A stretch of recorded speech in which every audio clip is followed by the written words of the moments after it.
Kita bersama Pak Rifanda Idianto, Presiden Direktur Kalbe Nutritional. Salah satu dari top 3 market leader di industri produk nutrisi di Indonesia. Dan kita akan bahas strategi apa yang Kalbe Nutritional miliki sehingga bisa ada dalam posisi market leaders dan apa strategi ke depannya, mengingat industrinya lagi bertumbuh. Tentu aja kita juga akan bahas tentang inovasi, strategi inovasinya apa dan bagaimana Kalbe Nutritional melakukan proses inovasinya. Kita akan langsung tanya kepada orang dalam di Kalbe Nutritional.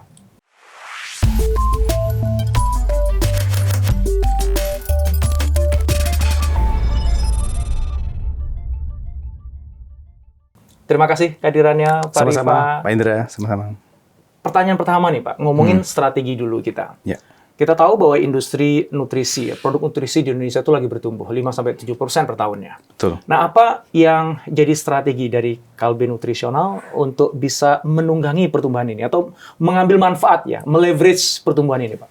Ya, betul sekali bahwa memang selama pandemi dan post pandemi itu memang market juga berkembang dan berevolusi ya, karena konsumen juga semakin sadar tentang pentingnya nutrisi untuk menjaga imunitas dan sebagainya. Nah, untuk itu yang kami lakukan, yang paling penting adalah membuat perusahaan kami stay relevan untuk konsumen kami. Nah, stay relevan itu banyak aspek yang harus kita buat terus nempel dengan konsumen. Pertama adalah bagaimana kami relevan dalam hal produknya, ya, selalu harus tetap inovatif. Kedua, channel apa yang digunakan oleh konsumen untuk bertransaksi. Dan yang paling penting juga adalah bagaimana kita keep in touch dengan mereka, komunikasi yang paling bisa sesuai dengan pergerakan behavior dari konsumen dalam berinteraksi maupun juga dalam berbelanja. Jadi itu hal yang paling penting sebagai produsen nutrisi yang juga termasuk dari bagian consumer goods untuk terus keep up dengan dinamika dari pasar. Itu menarik ketika Pak Rifa tadi menyebut kata relevan ya. Jadi itu kuncinya dari situ ya. Relevan, jadi produknya relevan, channel yang digunakan relevan, komunikasinya juga relevan gitu. Nah, ngomongin kata relevan nih Pak ya.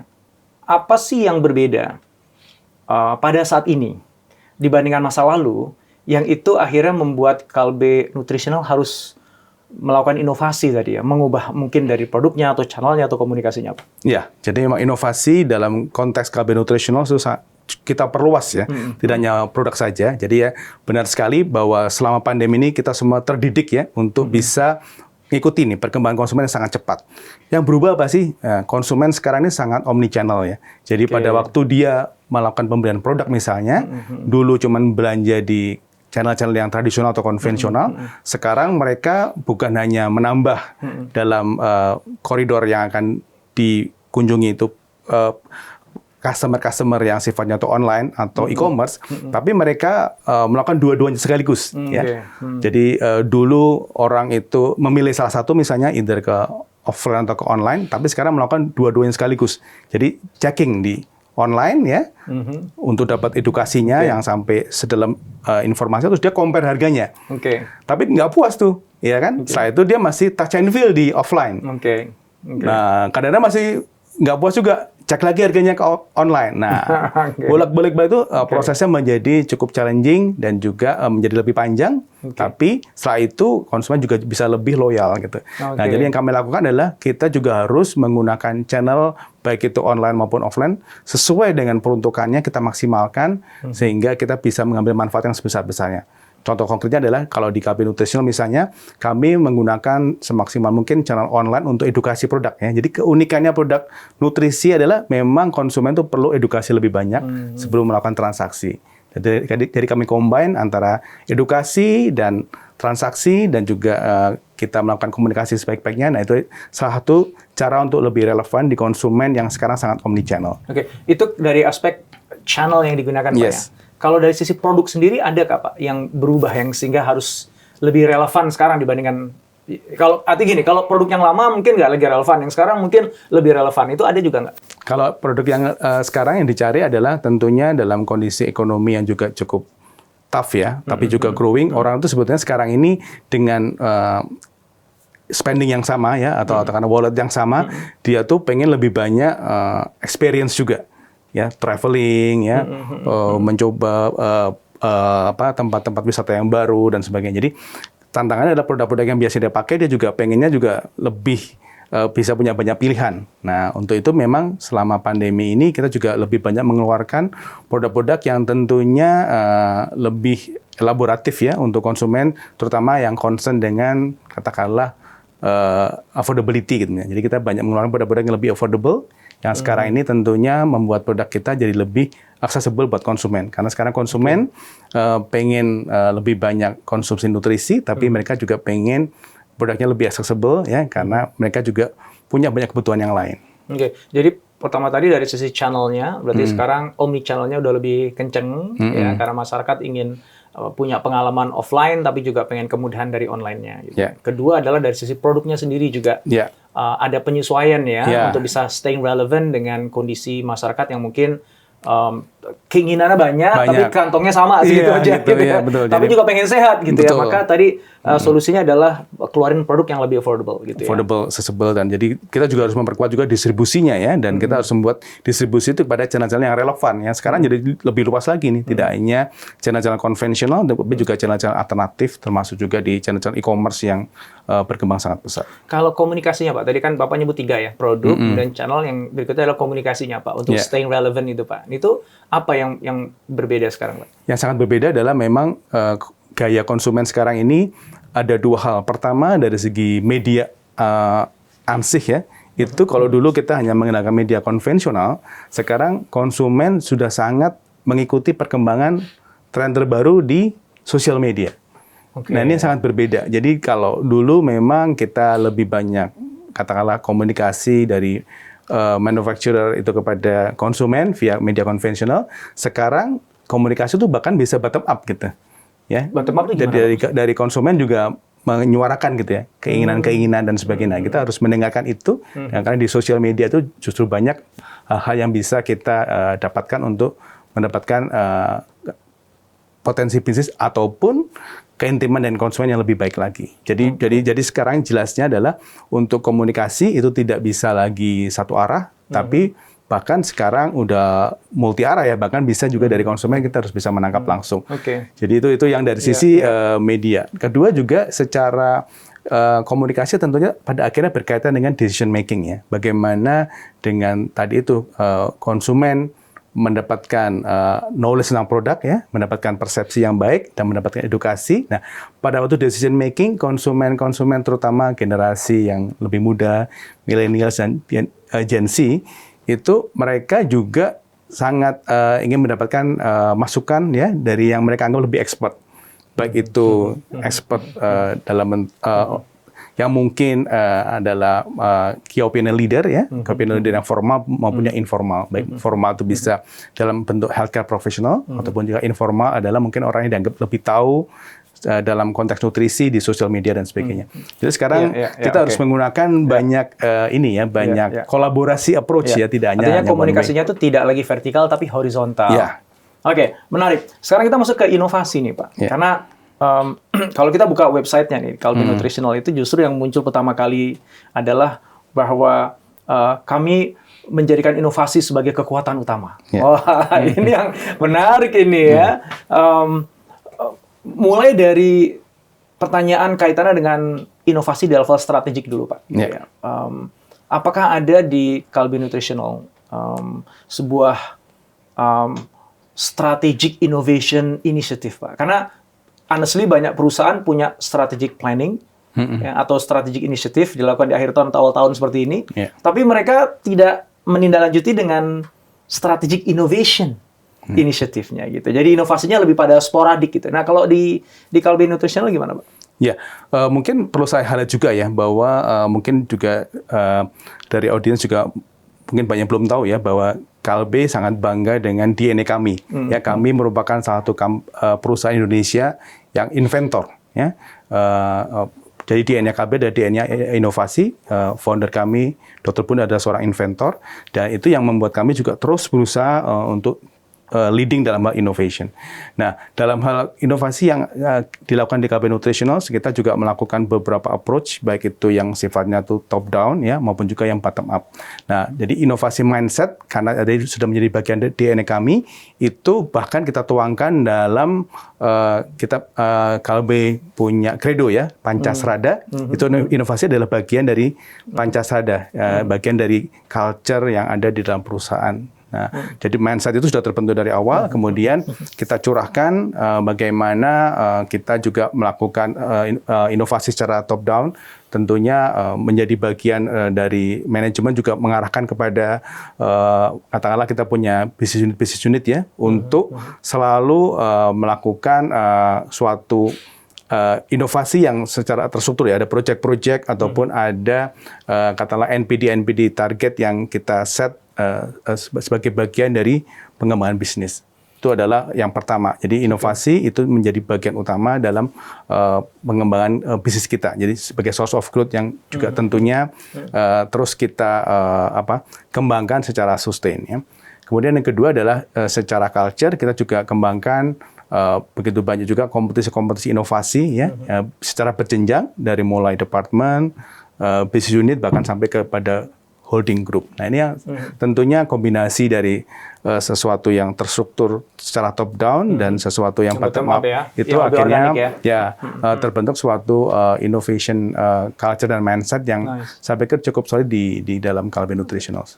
Bicara top down tadi Pak, artinya di akhir tahun kemarin atau awal tahun seperti sekarang ini ada sebuah arahan Pak ya, directives dari top manajemen ya Pak, bahwa oke, tahun ini Kalbe Nutritional akan berinovasi di sini gitu, dan ada bagian tertentu atau divisi tertentu yang memikul mandat-mandat tertentu kaitannya dengan arah inovasinya, berarti udah clear ya Pak ya sejak awal ya. Betul. Ini menarik Pak, karena memang honestly nggak banyak Pak perusahaan yang punya clarity tentang arah inovasinya gitu. Jadi diserahkan aja, silakan berinovasi gitu ya. Tapi nggak jelas gitu. Jadi teman-teman suka bingung ketika mau inovasinya apa nih? Ini satu yang menarik ya. Ya, jadi memang karena Kalbe tadi sudah saya sebutkan bahwa Kalbe Nutritional sebagai bagian dari Kalbe itu adalah suatu grup perusahaan yang memang DNA dari Indonesia, tapi kita memang pengen go global gitu ya.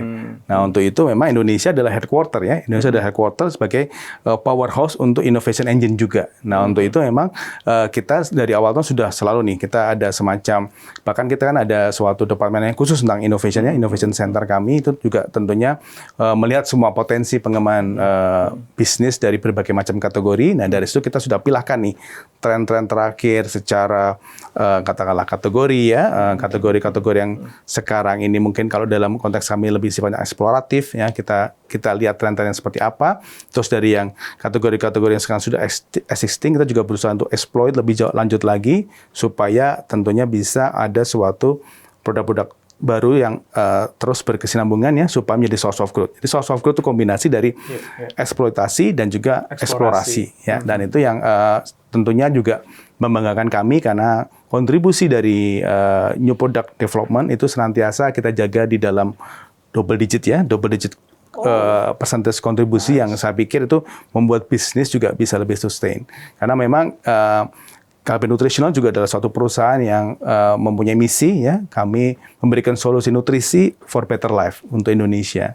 Ya, untuk itu ya kalau konteksnya adalah suatu solusi nutrisi itu, dan kami sudah eksis di Indonesia selama lebih dari 40 tahun. Tentunya ini merupakan suatu hal yang harus berkesinambungan ya. Tidak bisa kayak lari sprint. Nah, karena konteksnya sustain growth and development ini juga kita perlu adanya suatu sustain innovation mechanism gitu. Ya, menarik tadi Bapak. Ini izin explore ke situ dulu Pak sebelum ngomongin agak lebih detail lagi Pak ya. Bapak menyebut bahwa ada eksplorasi dan ada eksploitasi. Ya, jadi ada existing product yang ya mungkin tweak sana sini, dikemas ulang, habis itu diintensifikasi penjualannya. Tapi ada eksplorasi juga yang developing new products, masuk ke new markets gitu. Dan tadi Bapak menyebut eksplorasinya bahkan 2 digit ya Pak ya? Enggak, maksudnya kontribusi dari seluruh new business ya, kombinasi terhadap bisnis. Ya, tapi itu kombinasi dari eksploitasi dan eksplorasi. Jadi bukan hanya eksplorasi aja. Oke. Jadi kombinasi dari keseluruhan tadi new business, katakanlah new business. New business itu bukan semuanya eksplorasi, Pak? Bukan, dari termasuk new product dan sebagainya. Jadi kombinasi dari eksploitasi dan eksplorasi. New business yang eksploitasi itu apa, Pak, berarti? Jadi misalnya katakanlah kita ada suatu produk ya, tapi katakanlah ada pengembangan kita masuk, misalnya gini, susu bubuk, tapi mungkin kita masuk ke segmen tertentu yang khusus ada tambahan ingredientnya sehingga masuk ke subkategori yang lain. Oke. Itu eksploitasi itu ya. Tapi masih tapi kalau misalnya kita keluar dengan susu misalnya yang sifatnya itu uap gitu, itu mungkin itu baru eksplorasi. Seperti itu. Artinya inovasi yang itu diwujudkan dalam bentuk eksploitasi existing produk atau bahkan eksplorasi new produk itu kontribusinya lebih dari kontribusinya 2 digit ya Pak ya terhadap keseluruhan revenue. Dari Kalbe Nutritional. Wow, oke. Ngomongin inovasi, Pak. Inovasi yang dilakukan di Kalbe Nutritional itu inovasi dalam bidang apa ya, Pak? Inovasi yang kita lakukan di Kalbe Nutritional sekarang ini memang kalau dilihat dari segi average-nya itu memang masih banyak di dalam produk ya, dalam produk. Jadi kita come up dengan produk-produk baru, baik itu di kategori yang sekarang kita bermain maupun di kategori-kategori baru yang kita sedang mencoba untuk masuk. Nah, itu adalah inovasi yang tentunya kekuatan kita ya, karena kita memang dari awal memilih approach untuk product leadership ya, sebagai cara kita untuk memenangkan pasar. Nah, kemudian dengan berjalannya waktu, tentunya inovasi juga berkembang ya, tidak hanya tentang produk, tapi bagaimana kita juga mengembangkan juga service ya, mengembangkan juga apa yang kita bisa berikan kepada konsumen, termasuk caranya di approach, karena kita juga melihat bahwa sekarang ini trennya tidak hanya produk yang dibutuhkan ya untuk oleh konsumen, tapi ada suatu ekosistem. Jadi kita sekarang mengembangkan lebih kepada konsumen itu adalah kita nge-build suatu ekosistem dari satu kategori supaya konsumen mendapatkan benefit secara end-to-end gitu ya. Nah, untuk ekosistem ini tentunya ada beberapa pilar, baik itu berupa produk ya, berupa itu katakanlah service untuk konsumen juga mendapatkan produk, dan kita juga bisa tentunya mengembangkan service dalam bentuk customer retention ya, customer experience atau consumer experience. Itu yang sekarang kita kembangkan di Kalbe Nutritionals, bahwa kita ingin mengembangkan lebih ke arah horizontal ya, ekosistem, dan dengan approach yang tentunya lebih berkesinambungan. Jadi tidak hanya one off. Nah, itu merupakan satu hal yang juga kita kembangkan di dalam company. Itu menarik, Pak. Memang kalau kita bicara produsen apapun sebenarnya, industri apapun, produk apapun juga, memang banyak yang pendekatannya product leadership ya, produk yang paling bagus, paling berkualitas, paling tahan lama, atau bisa jadi yang paling murah lah. Itu semuanya product innovation ya. Tapi sekarang muncul sebuah dorongan dan kesadaran karena dunia tengah berubah tadi, yang harus staying relevant tadi ya, bahwa Kalbe Nutritional nggak bisa hanya fokus di inovasi di produk aja, harus melebar. Termasuk channel yang Bapak sebutin di awal tadi itu, omni channel itu kan juga inovasi juga kan. Komunikasinya, gayanya, caranya yang tadi vertikal diubah jadi horizontal itu juga kan inovasi gitu. Dan Bapak menyebut tadi ekosistem, yang mana ekosistem itu nanti akan menghasilkan penciptaan nilai yang lebih tinggi bagi si customers dibandingkan kalau customer cuma beli produk aja gitu. Boleh nggak Pak di-spill sedikit Pak, ekosistem yang coba dibangun oleh Kalbe Nutritional ini seperti apa dalam perspektif si customer, Pak, sehingga customer nanti dapetin value lebih dibandingkan sebelumnya cuma beli produknya doang gitu. Jadi mungkin kalau dilihat, kan tadi saya sudah sebutkan ya, produk-produk dari Kalbe Nutritional itu sebagian besar kita desain memang untuk memberikan solusi nutrisi gitu ya. Jadi memang solusi nutrisi yang kami tawarkan itu memang karena produk kami tersedia dari mulai produk ibu hamil sampai ke produk untuk anak-anak dan juga untuk dewasa dan orang tua. Jadi kita tentunya mengharapkan suatu consumer experience yang jangka panjang ya, supaya orang bisa memakai produk kami sejak dari mulai dia fase mau punya anak sampai ke pada waktu dewasa dan sebagainya. Nah, untuk itu memang ekosistem yang kita bentuk terutama adalah bagaimana kita mempunyai suatu jaringan komunikasi ya, jaringan untuk bisa berinteraksi dengan konsumen secara lebih berkesinambungan gitu ya, dengan bentuk consumer experience yang kita jahit supaya lebih bisa katakanlah jangka panjang dengan konsumen. Terus yang kedua, ekosistem yang kita bentuk adalah tentunya, contohnya misalnya ekosistem untuk diabetik misalnya. Nah, itu kan juga suatu situasi yang Indonesia juga sedang menghadapi suatu tantangan gitu ya. Nah, kebetulan dari Kalbe Nutritional maupun juga di grup-grup Kalbe yang lain juga punya produk-produk yang mirip gitu. Nah, itu kita bisa juga untuk bisa memberikan suatu ke seluruh service kepada konsumen secara end to end ya, karena kebutuhannya untuk memberikan solusi diabetes kan macam-macam, tidak hanya suatu produk gitu kan. Nah, jadi itu jadi yang kita lakukan adalah bagaimana kita memastikan suatu journey yang berkesinambungan buat konsumen sejak pertama kali berinteraksi sampai, karena kami bisa dibilang untuk solusi nutrisi kita punya cukup panjang ya jangkauannya gitu. Bahkan kalau dalam konteks Kalbe as a Group itu cukup banyak juga produk yang saling mensupport gitu. Artinya dimaksud dengan ekosistem itu adalah si customers ini dia akan bisa mengakses semua kebutuhan dia kaitannya dengan nutrisi atau bahkan tentang kesehatan tadi, contohnya diabetes tadi, tanpa keluar dari ekosistemnya Kalbe Nutritional dan Kalbe Pharma ya, grup ya, gitu. Karena semuanya udah ada. Semua kebutuhannya juga semuanya udah disediakan, gitu ya. Ya, itu yang ingin kita kembangkan bahwa kedepannya itu adalah suatu ekosistem ya yang ingin kita. Ini saya dengar-dengar nih anggaran inovasi di Kalbe Nutritional itu lumayan signifikan katanya, Pak. Nah, kenapa nih saya angkat ini, Pak? Karena ini selalu jadi bahan diskusi ya, Pak ya. Karena inovasi itu kan sesuatu yang berisiko kan, Pak. Nah, sementara korporasi itu kan menghindari risiko ya, menghindari loss gitu. Sehingga lebih nyaman sebenarnya udahlah yang pasti-pasti aja gitu, barang yang udah pasti laku itu aja, marketingnya dikencengin, iklannya dikencengin, jaringannya diperluas gitu ya. Eksploitasi terus gitu. Sementara kalau kita memilih jalur eksplorasi atau tadi ya barang lama tapi di repackage dan lain sebagainya, itu bukan eksplorasi, itu masih eksploitasi, tapi lumayan lah ada upaya pembeda dibandingkan sebelumnya gitu. Tapi tetap aja itu kan berisiko kan, Pak. Belum tentu berhasil juga gitu ya. Nah, pertanyaannya adalah gini. Bagaimana di Kalbe Nutritional itu menyusun anggaran inovasinya, Pak? Dan kemudian menjustifikasi anggaran itu ketika itu sudah digunakan. Ya, sebenarnya lebih ke arah di dalam Kalbe Nutritional kita fokus kepada end goal-nya apa yang ingin kita capai gitu kan. Nah, kita melihat seperti tadi sudah saya sebutkan bahwa karena produk kami adalah produk nutrisi yang tentunya perlu suatu katakanlah pengembangan bisnis ataupun berinteraksi dengan konsumen secara jangka panjang, tentunya kita melihat inovasi adalah sebagai bagian penting ya untuk membuat suatu situasi yang tercipta sustain growth.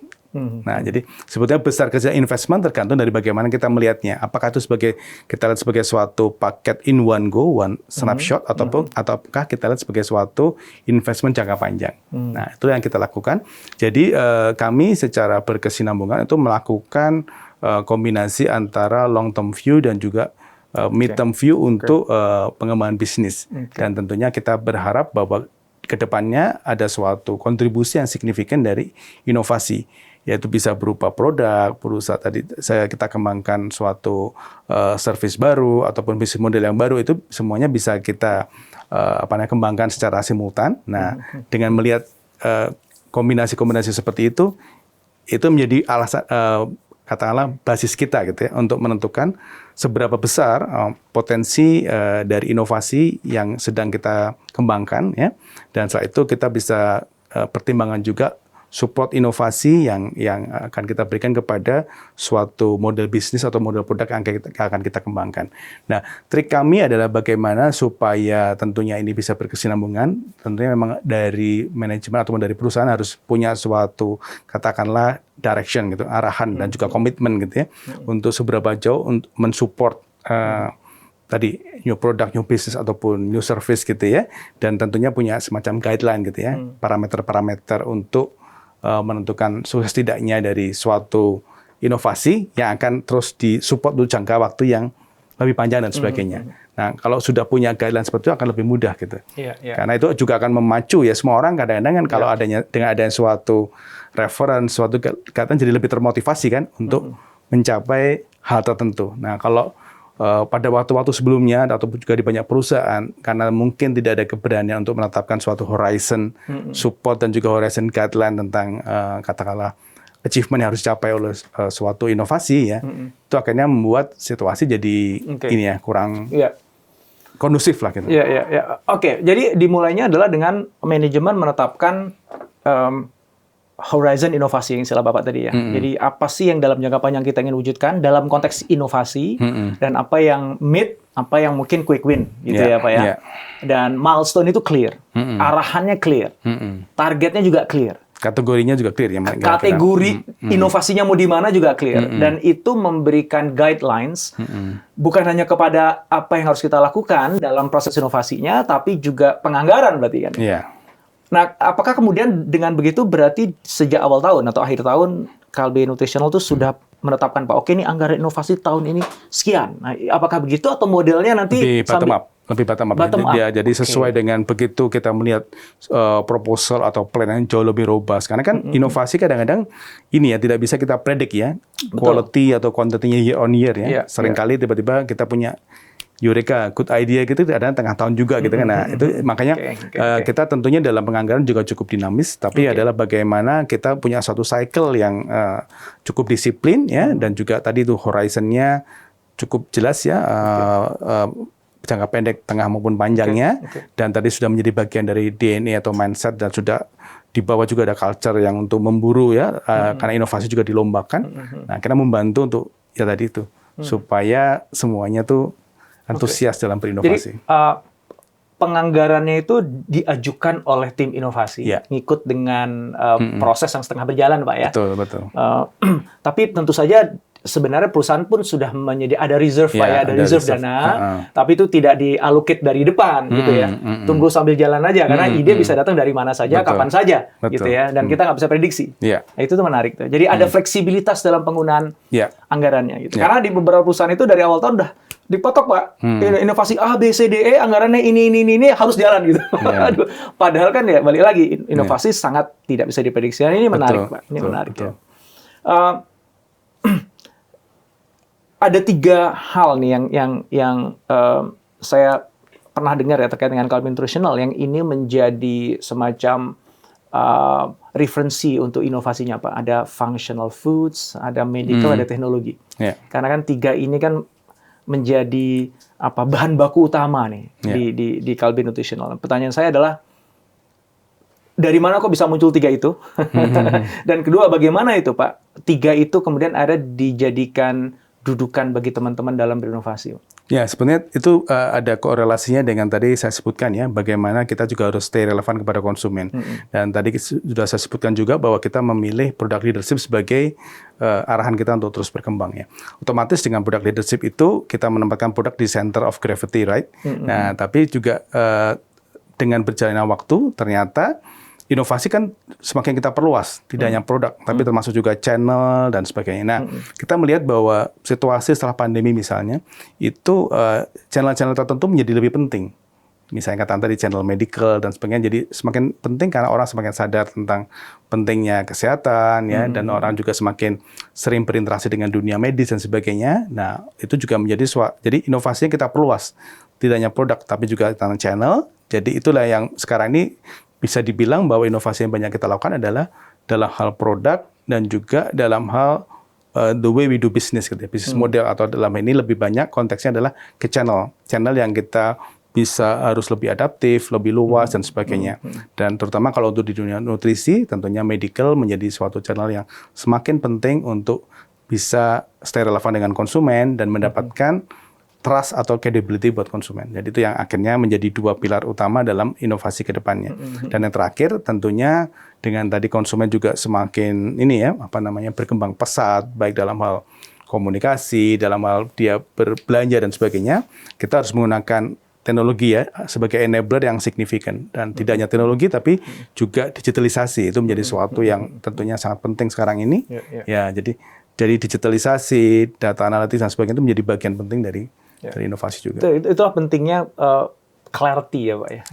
Yang saya lihat dari Kalbe Nutritional itu salah satu yang sangat prominent sehingga akhirnya membuat Kalbe Nutritional itu inovasinya relatifly lebih secara organik bisa berjalan tapi tidak kemana-mana, arahnya ada. Ketika ada top down inovasi juga adoption levelnya juga tinggi. Itu salah satunya di antara sekian banyak variabel yang mendukung adalah clarity tentang banyak hal tadi ya, dari horizon kita mau kemana, milestone-nya, kategorinya apa saja gitu. Yang itu udah predefined sejak awal, bahkan sampai ini loh yang jadi rujukan nih loh. Ya, ada medical, ada teknologi, ada functional food gitu. Sehingga inovasinya tuh nggak kemana-mana gitu. Karena banyak orang kan salah kaprah Pak ya, katanya wah ini kalau inovasi itu jangan dibatas-batasin, dibebasin aja lah tanpa kotak gitu. Justru inovasi itu butuh arah Pak ya, justru inovasi itu butuh constraint. Dia butuh rambu-rambu, yang ini nggak boleh, ini kesini, jangan lewat sini. Nah, justru ketika diberikan arah yang sangat kuat itu justru inovasi akan muncul gitu Pak ya. Ya, lebih relevan dengan konsumen dan lebih impactful gitu.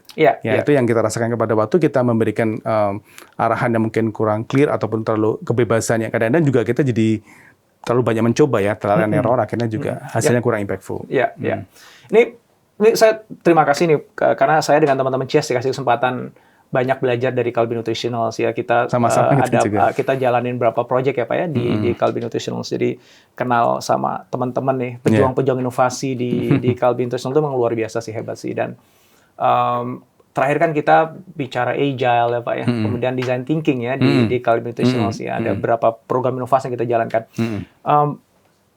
Setelah intervensi Pak, yang kita bisa bilang intervensi lah Pak, karena kan Cias kan external parties ya, kita consultant yang kemudian menemani teman-teman di sana gitu. Kalau dari pandangan perspektif kita, itu responnya luar biasa dari teman-teman gitu, adaptability-nya juga luar biasa. Tapi saya penasaran nih, pengen lihat dari perspektif di dalamnya gitu Pak ya. Sejauh mana menurut Pak Rifai itu agile, atau paling nggak agile mindset dan behavior dulu ya.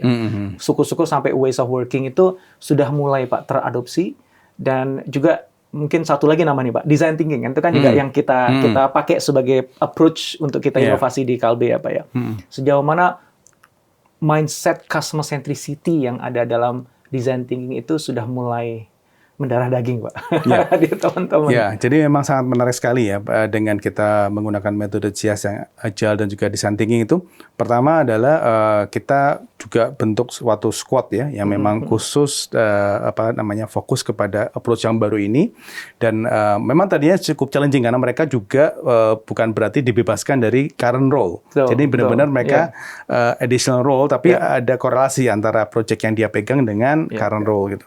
Nah, ternyata impact-nya sangat bagus ya, karena dengan seperti itu mereka juga terlatih untuk bagaimana mereka bekerja secara lebih Spartan, tapi juga jauh lebih thorough, tapi juga jauh lebih cepat ya, karena kan konsepnya begitu banyak sprint ya, dengan konsep inkubator kita juga biasa untuk melihat segala sesuatu untuk deep dive gitu ya terhadap suatu katakanlah opportunity ataupun pain konsumen yang terangkat gitu ya. Tapi yang paling penting adalah justru dari hulunya nih. Kita benar-benar terlatih untuk melakukan consumer centricity tadi ya. Bagaimana kita segala sesuatu dimulai dari menemukan atau mendapatkan empathy ya terhadap consumer pain gitu. Nah, ini yang asahan ini yang ternyata luar biasa gitu ya. Nah, pada waktu kita menerapkan dengan squad tadi ya, kita terapkan memang lucu nih. Kita terapkan kedua, benar-benar kita pengen test and learn ya. Satu ke yang memanage suatu existing business ya. Satu adalah tentang suatu potensi NPD yang akan kita keluarkan. Nah, ternyata dua-duanya juga memberikan manfaat yang sangat positif gitu ya. Untuk existing business, tim ini jadi tadi itu membuktikan gitu ya bahwa dengan existing business yang juga sudah cukup besar ya dan juga menjadi market leader, tapi mereka terus menemukan cara-cara inovasi tadi baru, cara-cara inovatif untuk menjangkau konsumen. Tadi saya sebutkan tadi kan bagaimana menemukan channel-channel baru gitu ya, bagaimana menemukan touch point komunikasi yang baru, bagaimana menemukan angle-angle baru berkomunikasi dengan healthcare profesional misalnya. Ini yang ternyata luar biasa gitu. Jadi kita bisa membuktikan bahwa dengan situasi yang tadi itu existing dan seharusnya sangat eksploitasi, itu ternyata banyak juga angle-angle baru yang bisa kita optimalkan, termasuk bagaimana kita secara ultimate menjaga konsumen gitu ya dengan suatu service-service yang baru.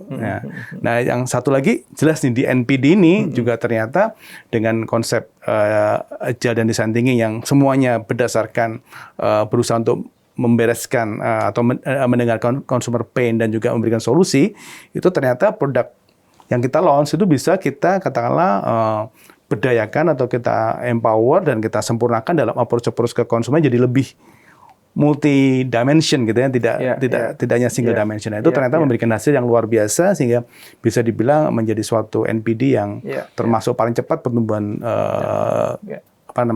bisnisnya di dalam internal perusahaan kami gitu. Jadi agile dengan design thinking itu ternyata bisa dipakai untuk eksploitasi existing Exactly. produk ya, atau juga eksplorasi new produk. Betul. Dan Jadi, semuanya berangkat dari customer centricity mindset iya, itu Pak ya, betul. Jadi kita buktikan gitu dan ternyata mereka akhirnya juga berubah ya dari way of working mindset frameworknya segala macam. Dua tim ini sudah jadi lebih advance dibandingkan grup-grup lain karena mereka tadi sudah istilah tuh kita crafted gitu ya, kita masukkan kawasan dari muka untuk dengan agile thinking itu, malah mereka akhirnya berterima kasih, wah ternyata konsep ini walaupun cukup challenging di awal ya karena seakan-akan kayak semacam additional kerjaan gitu ya, tapi ternyata mereka merasakan manfaatnya dan satu mereka bekerja jauh lebih efektif gitu. Nah ini yang akan kita berusaha untuk perluas juga katakanlah metodologi ini kepada function ataupun business unit yang lain gitu.